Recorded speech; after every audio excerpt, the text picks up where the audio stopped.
Ayan, welcome back ulit sa Rapido TV at kumusta po mga kaibigan at sa ating mga kababayan Luzon, Visayas at Mindanao at sa ating mga ka-OFW. Ayan at miga love shout out po sa inyong lahat at ingat lang po tayo palagi saan po tayo naroon. At ito na nga mga kaibigan, mukhang narinig na o nakarating na kay SOG Boyeng Rimulya ang ating pong mga hinaing, lalong-lalo na po sa kanyang mga pahayag dito po sa kaso ni Arnie Tibes na mukhang pinaasa lamang niya ang taong bayan. So ngayon po ay mayroon po tayong napanood na isang balita sa UNTV na sa aking nakita ay masabi ko na good news po ito mga kaibigan. Lalong-lalo na po sa atin na mga talagang naghihintay kung kailan nga itong si Arnie Tibes haharap sa mga kaso na naisampa na sa kanya dyan po sa korte. Na alam po naman natin, itong si Arnie Tibes ay nandyan po ngayon sa bansang Timor-Leste. At ito na nga mga kaibigan, panoorin muna natin ang balita galing po sa UNTV. Hihilingin na ng Department of Justice sa pamahalaan ng Timor-Leste ang gagawing pag-turnover sa Pilipinas kay dating Negros Oriental 3rd District Congressman Arnolfo Teves Jr. Yun. Kaugnay pa din ito ng kasong murder na kinakaharap ng napatalsik na mambabatas dahil sa umano'y pagpaslang kay dating Negros Oriental Governor Roel de Gamo at iba pa noong March 4. Bukas ay inaasahang lalagdaan ni Justice Secretary Boyeng Remulla ang isang liham para hilingin sa Timor-Leste ang pag-turnover kay Teves. Nito lamang November 8 hanggang November 10, dumalaw sa Pilipinas ang presidente at ilan pang matataas na opisyal ng Timor-Leste at kabilang ang issue ni Teves sa kanilang mga napag-usapan. Okay, alright yan mga kaibigan. No? So yan, narinig po natin ang balita galing po sa UNTV. So ito po ang balita na ito ang sinasabi ko na masabi ko na good news po mga kaibigan. Dahil nga dito no, sa gagawin na requisite letter para po ay pag-turnover kay Arnie Tibes para maibalik na nga siya dito po sa bansa po natin sa Pilipinas para maharap na po niya itong mga kaso laban po sa kanya na nandiyan na nga ngayon sa korte, mga kaibigan. No? So, para sa akin po ay kahit man ay hindi pa nangyayari, pero masabi ko po ito na good news po mga kaibigan at mukhang narinig po no, ni SOG Boyeng Rimulya at sa ating pong Pangulong Bongbong Marcos ang mga hinaing ng ating mga kababayan, lalong-lalo na po yung mga naiwan po sa mga biktima ng mga pamamaslang na dito po ni Arnie Tibes mga kaibigan. No? Marami po itong naging biktima dyan po sa Negros Oriental na talagang naghihintay kung kailan po nila makamtan ang hustisya na kanilang pinaglaban at umabot pa nga sa Senado ang kanila pong mga hinaing mga kaibigan. Pero halos mag-isang taon na po simula po nung pinaslang si Litgo Bruel de Gamo, wala pa rin pong mga ating nakikita na improvement sa kaso na parang masasabi po natin na mayroon na pong nasisilip natin na ang hustisya ay talagang mayroon talaga mga kaibigan. No? Hanggat hindi po mahuli itong si Arnie Tibes, parang yung pinaglaban ng ating mga kababayan dyan po sa Negros Oriental at siyempre kasama na rin po tayo dyan dahil ang atin lamang po na mga ginawa dito para lang po ay makamit ang hustisya ng ating mga kababayan na naging biktima nga nito pong si Arnie Tibes dahil wala naman pong ibang tinuturo ng ating mga kababayang biktima dyan po sa Negros Oriental kung hindi ito nga si Arnie Tibes ang sabi na utak sa mga pamamaslang dyan po sa Negros Oriental na dapat ay yan po ay harapin niya dyan po sa korte at doon po nila sasabihin yung mga pinagsasabi nito nga kanyang abogado na si Atty. Topacio na ang lahat na daw na nangyayaring ito ay pawang gawa-gawa lamang o chismis lamang o paninira sa kanyang bossing, mga kaibigan. So yun po ay mga pahayag ni Atty. Topacio, yung pong abogado ni Arnie Tibes na nasubrahan po sa talino, mga kaibigan. So malalaman po natin ang lahat na yan kung haharapin na po nila sa korte itong ang mga kaso na naisampa na, mga kaibigan. So dito po tayo ngayon, mga kaibigan, no, sa kahilingan, no, o hihilingin na ng ating gobyerno doon po sa bansang Timor-Leste na ma-turn over na nga itong si Arnie Tibes dito po sa Pilipinas. So gagawa na po sila ng sulat o liham, no, na ipadala po sa bansang Timor-Leste para po ay ang bansang Timor-Leste na mismo ang huhuli kay Arnie Tibes doon para po ay madala pabalik dito sa Pilipinas. So which is ay yun ang sabi ko na good news po, mga kaibigan, no? Para ay hindi na po tayo magpadala pa ng mga otoridad na huhuli doon. Kung hindi ay yung pong mismong bansang Timor-Leste na ang gagawa para sa atin at ihatid po sa Pilipinas, no? Sa bagay, mga kaibigan, para sa akin po may pag-asa po na mangyayari po yan dahil yung pong mismong presidente ng bansang Timor-Leste ay nung nakalipas na linggo ay bumisita nga sa ating bansa at nakausap niya mismo si Pangulong Bongbong Marcos at itong ang si S.O. Boyeng Rimulya at napag-usapan din po nila itong ang kaso ni Arnie Tibes at sabi nga raw nung presidente ng bansang Timor-Leste na hindi raw siya natutuwa na si Arnie Tibes ay nandoon sa kanilang bansa. So pagka mayroon na pong liham na kahilingan na i-turn over itong si Arnie Tibes sa Pilipinas ay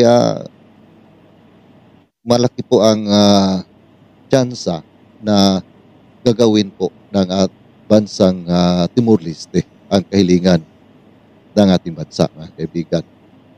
Dahil mismong presidente nila ay hindi po siya natutuwa, no? Dahil nalaman po niya kung ano pong klaseng tao si Arnie Tibes. Base na rin po sa pag-uusap po nila ni Pangulong Bongbong Marcos at ni S.O. Boyeng Rimulya. So siyempre kahit siguro sinong presidente ay ayaw po, no, na mayroon pong isang pinaghahanap ng batas na magtatago sa kanilang bansa, mga kaibigan. So para sa akin po, maganda nga po ito na mangyayari na gagawa po sila ng liham na request, no, para po ay ma-turn over itong si Arnie Tibes. So ang asahan po natin dito, mga kaibigan, na sana gagawin nila kaagad yan para po itong si Arnie Tibes ay hindi na makahanap pa ng ibang lugar na saan na naman po siya pupunta. Diba, mga kaibigan? At base na nga din po sa mga komento, no, ng ating mga kaibigan nung nakarang araw, mayroon po tayong ginawa, no, na isang reaction video na yung pong sinasabi na gagawin po nila ang sampilitan pagpapauwi kay Arnie Tibes. So which is ay ito na ata siguro, mga kaibigan, no, ang sinasabi. Pero marami po talaga ang ating mga kababayan na parang hindi na naniniwala dito po sa mga sinasabi ni S.O. Boyeng Rimulya. Katulad lang dito sa komento ni Dominic o Dominico, no? Is close. Natawa pa siya, mga kaibigan, dahil ay 99.9 is close. Kasi sabi po yan ni S.O. Boyeng Rimulya dati, di ba, mga kaibigan? At dito naman kay Sir Binje Gonzales, sabi niya dati tapos na ang boxing. So yun, no? Sabi po ni S.O. Boyeng Rimulya kasi dati yan, mga kaibigan, di ba? So yung mga sinasabi po ni S.O. Boyeng Rimulya parang binabalik lang po, no, ng ating mga kababayan, no, sa kanya. Kaya siguro ay natauhan na po siya sa kanyang mga pinagsasabi, mga kaibigan, di At dito naman kay Mary Chris Constino, no? Huwag na kayong aasa, malabo na mapauwi ni Remulla, diba?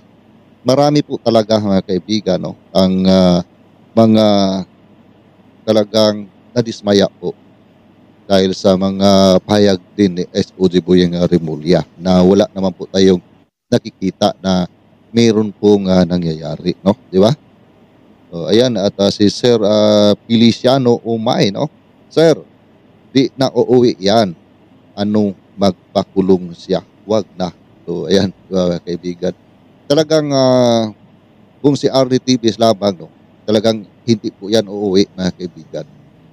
Lalong-lalo na po, no, sa nabalitaan nga natin, no, na nag-apila po siya doon po sa kanya pong inahain na asylum doon po sa bansang Timor-Leste, mga kaibigan, no.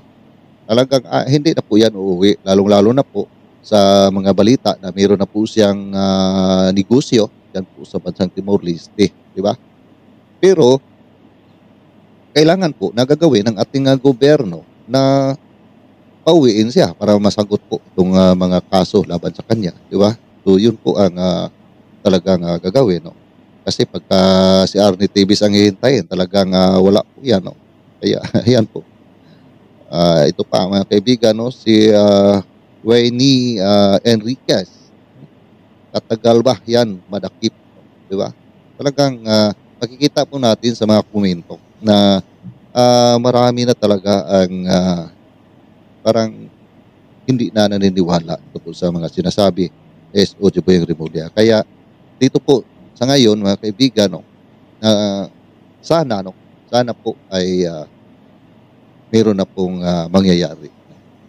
Pero kung talagang meron na pong request letter na kanilang gagawin mga kaibigan, sa palagay ko po ay aaksyonan po yan ng presidente ng bansang Timor-Leste mga kaibigan, no. So ito pa, paasa at puro kwento, kagaya lang yan, nawawalang sabungero, kwento mo sa pagong. So ayan, no, galing po kay Sir Fernando Saladures, mga kaibigan, Saladaris, no. So yun po mga kaibigan, no, marami po ang ating mga kababayan na at dito naman kay Ma'am Ludivina Pingulado, ayan, no, malabo. So yan po, no, ang komento po niya. At mayroon palang kaibigan natin mga kaibigan, no, na nagpapa-shout out dito, no, si Sir Ruel Salas, no, shout out dyan sa iyo Sir Ruel Salas, sa mga Salas family dyan po sa Alberta, Canada. Ayan, no, ingat po kayo dyan mga sir, no, and ma'am, yan po. At marami po ang mga kuminto pa ng ating mga kaibigan, no, mga kaibigan. Meron naman din po yung nagsasabi na good news para sa mga biktima. Actually, good news talaga pagka mapauwi na itong si Arnie Tibes para po doon sa mga biktima at mabigyan na po sila ng hustisya, mga kaibigan, no. So, yan po, no, mga kaibigan, ang ating mga kuminto ng ating mga kababayan po, no, na talagang yung bang umaasa na sana ay mabigyan po, no, ng hustisya itong ang mga nangyayari ngayon sa kaso laban po kay Arnie Tibes, no.